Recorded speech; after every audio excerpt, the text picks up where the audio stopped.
चलिए आगे बढ़ते हैं और अब बड़ी खबर का रुख कर लेते हैं। बड़ी खबर आपको बता दें, देहरादून में यूके ट्रिपल एससी 8 भर्तियों पर बड़ा फैसला ले सकता है। आगामी 2 से 3 दिन में बड़ा फैसला लेने की संभावना जताई जा रही है। दरअसल आयोग परीक्षण के लिए आयोग ने समिति का गठन किया है।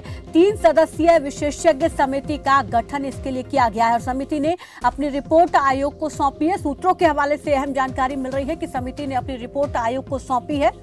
पेपर लीक मामले के बाद 8 भर्तियां लटकी हैं। तो बड़ी जानकारी देहरादून से, जहां पर यूके ट्रिपल एससी 8 भर्तियों पर कोई बड़ा फैसला ले सकता है। आगामी 2 से 3 दिन में बड़ा फैसला ले सकता है आयोग। और इस पर ज्यादा जानकारी के साथ ब्यूरो चीफ कैलाश जोशी हमारे साथ लाइव जुड़ गए हैं। कैलाश जी, पेपर लीक मामले को लेकर कई बार विपक्ष की तरफ से सरकार को भी घेरा गया, इसमें कार्रवाई भी की गई और अब ये कहा जा रहा है कि 2 से 3 दिन के अंदर आयोग की तरफ से कोई बड़ा फैसला लिया जा सकता है। जरा पूरी जानकारी दें इस खबर को लेकर।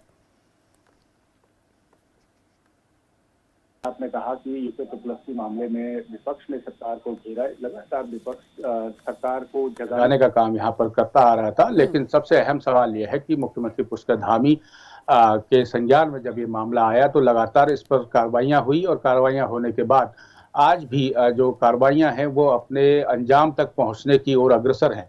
और सबसे अहम सवाल यह है कि इस बीच जब यूके ट्रिपल एससी में जो एग्जाम में जो घोटाले हुए थे, उन घोटालों को लेकर अगर हम बात करते हैं तो सरकार का जो पक्ष था वो संजीदा यहाँ पर दिखाई दिया। सरकार एक्शन में थी और सरकार ने लगातार कार्य भी किए। लेकिन इस दौरान क्या हुआ कि इस दौरान जो 8 भर्तियां थी उनमें जो है पेपर लीक होने के कारण उनमें तलवारें लटकी हुई थी और उसके बाद जो सरकार ने इन 8 जो भर्तियां होनी थी, 8 अलग अलग तमाम जो अलग अलग विभाग हैं उनकी जो भर्तियां होनी थी उनको लेकर एक विशेषज्ञों की जो विशेष टीम थी वो टीम तैयार की थी और उस टीम ने अब जो है अपनी रिपोर्ट वो आयोग को सौंप दी है। अब ये माना जा रहा है कि आने वाले 2-3 दिन में आयोग इस पर कोई बड़ा फैसला ले सकता है और जो भर्तियों पर तलवार लटकी थी उन भर्तियों को कराने के लिए सरकार को कोई दिशा निर्देश यहाँ पर देते हुए आयोग नजर आएगा।